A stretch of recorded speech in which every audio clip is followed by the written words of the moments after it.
आपण book start केलं आहे तुकोबांची प्रेरणादायी जीवनसूत्रे. त्यामधलं आजचं सूत्र आहे, कूपमांडू वृत्ती सोडा, विशाल सागराचा ध्यास घ्या. मानवी मनाचा विकास आणि विनाश हे दोन्हीही त्याच्या दृष्टिकोनावरती अवलंबून असतात. आपण जगाकडे कोणत्या नजरेने पाहतो यावर आपली प्रगती ठरते.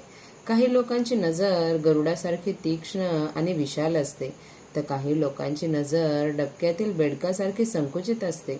संत तुकाराम महाराज जे मानवी स्वभावाचे विच्छेदन करण्यात पटाईत आहेत, ते आपल्या एका अत्यंत बोचऱ्या आणि डोक्यात अंजन घालणाऱ्या अभंगात संकुचित मनोवृत्तीवर प्रहार करतात.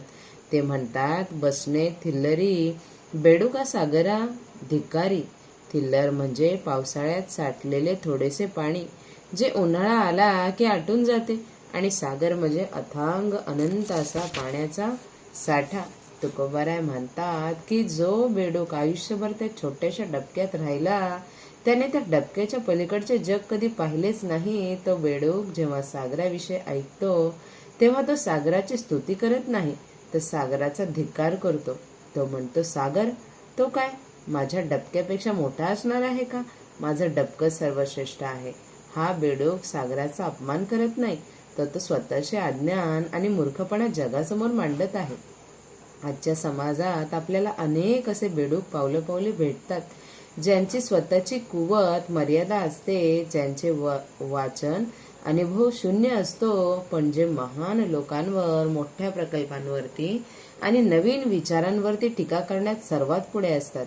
या वृत्तीलाच कूपमांडू वृत्ती असं म्हणतात. जोपर्यंत माणूस या वृत्तीतून बाहेर पडत नाही, तोपर्यंत त्याला जगाची विशालता आणि स्वतःची क्षुद्रता समजत नाही. आणि जोपर्यंत स्वतःची क्षुद्रता समजत नाही, तोपर्यंत मोठं होण्याची इच्छा निर्माण होत नाही. आजचे युग हे संधीचे युग आहे. जग जवळ आलं आहे, पण दुर्दैवाने लोकांची मनं अरुंद झाली आहेत. आपण आपल्या कम्फर्ट झोनच्या डबक्यात इतके मजेत जगत आहोत की आपल्या बाहेरच्या आव्हानात्मक जगाची भीती वाटत आहे, आणि या भीतीपोटी आपण बाहेरच्या जगाला नावं ठेवतो. एखादा मुलगा गावातून शहरात, परदेशात शिकायला गेला आणि त्याने प्रगती केली की गावातल्या पारावर बसणारे काही लोक म्हणतात, जाऊ दे हो, तिथे जाऊन काय दिवे लावणार आहे, आपले गावच बरे. हे बोलणं म्हणजे तर बेडकासारखं आहे. त्यांना माहीत असतं की त्यांची झेप तिथपर्यंत नाही, म्हणून ते झेपेचा तिरस्कार करतात. तुकाराम महाराज म्हणतात, नाही देखिला ना ठावा, तोंड पिटी करी हवा. ज्याने कधी ते पाहिलं नाही, ज्याला त्याबद्दल काहीच माहीत नाही, तोच माणूस सर्वात जास्त आरडाओरडा करतो. ज्याला खरोखर ज्ञान आहे, जो खरोखर सागरासारखा खोल आहे, तो शांत असतो. रिकाम्या भांड्याचा आवाज जास्त असतो. सोशल मीडियावर आज आपण हेच चित्र पाहतो. येत नाही तो विराट कोहलीला फलंदाजी कशी करावी हे शिकवतो. ज्याने आयुष्यात कधी सरपंच पदाची निवडणूक लढवली नाही, तो पंतप्रधानाच्या धोरणावर तासनतास टीका करतो. हे सर्व थिल्लर बसणे आहे. स्वतःच्या अज्ञानाच्या डबक्यात बसून ज्ञानाच्या सागरावर टीका करणं खूप सोपं असतं, कारण तिथे तुम्हाला जाब विचारणारं कोणी नसतं.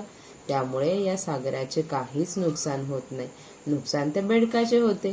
तो आयुष्यभर त्या डबक्यातच चढतो आणि एक दिवस डबका आटल्यावर तरफडून मरतो. या संदर्भात आपण इतिहासातील गॅलिलिओ आणि तत्कालीन समाजाचे उदाहरण घेऊ शकतो. गॅलिलिओने दुर्बिणीचा शोध लावला आणि सांगितलं की पृथ्वी विश्वाचं केंद्र नाही, तर ती सूर्याभोवती फिरते आहे. तेव्हा तो एक सागर पाहत होता, पण तत्कालीन धर्मगुरू आणि समाज हे थिल्लरात बसलेले होते. ज्यांनी गॅलिलिओचा धिक्कार केला, त्याला वेड्यात काढले, त्याला शिक्षा केली. त्या बेडकाचा असा समज होता की आपले डबके हे सत्य आहे, पण सत्य हे सत्यात असते. गॅलिलिओला त्रास झाला, पण शेवटी जगाला मान्य करावं लागलं की गॅलिलिओ बरोबर होता. जे लोक काळाच्या पुढे पाहतात, जे लोक सागराचा ध्यास घेतात, त्यांना सुरुवातीला डबक्यातील लोकांच्या टीकेला सामोरं जावं लागतं. जर तुम्ही काहीतरी नवीन करत असाल, काहीतरी मोठे स्वप्न पाहत असाल आणि लोक तुम्हाला वेड्यात काढत असेल, तर समजावं की तुम्ही बरोबर रस्त्यावर आहात. ती टीका म्हणजे त्या बेडकाचे डराव आहे. त्याकडे लक्ष देऊन आपली झेप थांबवू नका. तुकाराम महाराज अभंगात पुढे म्हणतात, फुगते कावळे म्हणे मी राजहंस आगळे. कावळा हा काळा असतो, त्याचं अन्न वेगळं असतं. राजहंस शुभ्र असतो, तो मोती खातो, निरक्षीर विवेक करतो. आणि कावळ्याला वाटतं की मी हवा भरून फुगलो की मी राजहंसापेक्षा मोठा आणि श्रेष्ठ दिसेल. हा खोटा अहंकार आहे. आजच्या काळात ब्रँडिंग आणि दिखाव्याच्या नादात अनेक लोक कावळा असून राजहंस असल्याचा आव आणतात. ते महागडे कपडे घालतात, उसने ज्ञान पाजळतात आणि स्वतःला श्रेष्ठ समजतात. पण मुलाम्याचे नाणे तुका म्हणे नवे सोने. तांब्यावर सोन्याचा मुलामा दिला म्हणून सोनं होत नाही. संकटकाळी जेव्हा कसोटी लागते तेव्हा कावळा उघडा पडतो आणि राजहंस तरुण जातो. आपण स्वतःला प्रश्न विचारला पाहिजे की मी गुणवत्तेवर काम करतोय की फक्त दिखाव्यावरती, म्हणजेच क्वालिटीवरती काम करत आहे का? दुसऱ्याची कॉपी करून दुसऱ्यासारखे दिसण्याचा प्रयत्न करून आपण आपली मुळं ओळख गमावून बसतो. कावळ्याने कितीही आंघोळ केली तरी तो राजहंस होत नाही. त्यासाठी त्याला गुण बदलावे लागतात. दुसरे उदाहरण क्रिस्टोफर कोलंबस यांचे आहे. ज्या काळात लोकांना वाटत होतं की पृथ्वी सपाट आहे आणि समुद्रात जास्त दूर गेले तर आपण कड्यावरून खाली पडू, त्या काळात कोलंबस म्हणाला की मी भारताचा शोध घेण्यासाठी पश्चिमेकडून प्रवास करेन. हे ऐकून त्यावेळच्या डबक्यातील लोकांनी त्याची खिल्ली उडवली. हा वेडा आहे, हा मारायला चालला आहे असं लोक म्हणाले. पण कोलंबसने सागराचे आव्हान स्वीकारले. त्याने अज्ञात प्रवासाला सुरुवात केली. त्याला भारत सापडला नाही, पण त्याला अमेरिका सापडली. त्याने जगाचा इतिहास बदलला. जर कोलंबस त्या टीकाकारांचे ऐकून घाबरला असता तर तो बंदरावरच बसून राहिला असता. जे लोक सुरक्षिततेचा अतिविचार करतात ते कधीच नवीन शोध लावू शकत नाहीत. जहाज बंदरात सुरक्षित असते, पण जहाजाची निर्मिती बंदरात उभं राहण्यासाठी झालेली नसते, तर लाटांशी लढण्यासाठी झालेली असते. माणसाचंही तसंच आहे. आपण घरात सुरक्षित आहोत, पण आपला जन्म फक्त खाऊन पिऊन सुरक्षित राहण्यासाठी झालेला नाही, तर आपल्या क्षमतेचा सागर शोधण्यासाठी झालेला आहे. तुकाराम महाराज अभंगात गाढव आणि हत्तीचे उदाहरण देतात. गजहुनी खरं म्हणे चांगलं मी फार. खर म्हणजे गाढव. गाढव म्हणतं की मी हत्तीपेक्षा चांगला आहे का?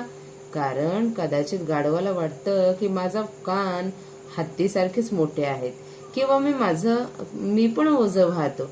पण हत्तीची ताकद, हत्तीचा डौल आणि हत्तीची बुद्धिमत्ता गाढवाकडे नसते. तरीही गाढव स्वतःच्या समाधानासाठी हत्तीशी तुलना करतो. आजच्या कॉर्पोरेटच्या जगात किंवा स्पर्धेच्या युगात आपण हे सर्रास पाहतो. ज्याची पात्रता नसते तो माणूस यशस्वी माणसाच्या चुका शोधत बसतो. अरे त्या टाटा बिर्लाकडे फक्त पैसा आहे, सुख नाही असं म्हणणारा सामान्य माणूस स्वतःच्या अपयशाचे समर्थन करत असतो. दुसऱ्याला खाली खेचून स्वतःला मोठं समजणे ही विकृती आहे. हत्ती कधीच गाढवाशी भांडायला जात नाही. हत्ती आपल्या मस्तीत चालत राहतो. कुत्रे भुंकत राहतात. आपल्याला जर हत्ती व्हायचं असेल तर भुंकणाऱ्यांकडे दुर्लक्ष केलं पाहिजे. आपली उंची इतकी वाढवा की खालच्या लोकांची टीका तुमच्या कानापर्यंत पोचणारच नाही. आपल्याला आपली कुपमंडू वृत्ती सोडायची असेल तर काय करावं लागेल?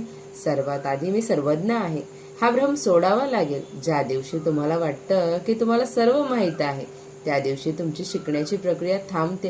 ज्ञानाचा सागर अथांग आहे. जग खूप मोठं आहे. तिथे आपल्यापेक्षा हुशार, आपल्यापेक्षा श्रीमंत, आपल्यापेक्षा गुणी माणसं आहेत हे मान्य करा. जेव्हा तुम्ही ते मान्य करता तेव्हाच तुमचा अहंकार गळून पडतो आणि तुम्ही शिकायला सुरुवात करता. बेडूक जेव्हा डबक्यातून बाहेर पडेल आणि नदीत उडी मारेल तेव्हा त्याला प्रवाहाचा वेग कळेल. जेव्हा तो नदीतून समुद्रात जाईल तेव्हा त्याला अथांगता कळेल. हा प्रवास सोपा नाही. डोक्यात सुरक्षितता आहे, सागरात धोका आहे, पण जीवन म्हणजे धोका पत्करणे. रिस्क घेतल्याशिवाय फिक्स होता येत नाही. जगातील आघाडीचे उद्योजक जसे की इलॉन मस्क हे कुपमंडू वृत्तीच्या अगदी विरुद्ध आहेत. जेव्हा जग पेट्रोल डिझेलच्या गाड्यांमध्ये मग्न होते तेव्हा हा माणूस इलेक्ट्रिक कार आणि मंगळावर वस्ती करण्याचे स्वप्न पाहत होता. लोकांनी त्याला वेड्यात काढलं. अनेकदा त्याची रॉकेट्स फुटली, पण त्याने आपली दृष्टी विशाल ठेवली.